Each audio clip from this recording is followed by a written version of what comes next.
Crec que el just hagués sigut un empat, perquè crec que a les dues porteries l'única oportunitat que hi ha hagut ha sigut el gol d'ells i una jugada que penso que Xavi Civil no ha pogut rematar bé. En fi, durant tot el partit, el gruix del partit, no hi ha hagut pràcticament cap oportunitat més.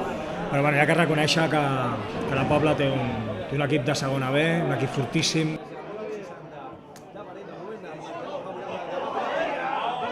En un campo donde es muy difícil de ganar, ¿no? Se sienten muy fuertes, muy cómodos, juegan muy bien fútbol y había que trabajar, estar concentrados y trabajar bien. Lo hemos hecho.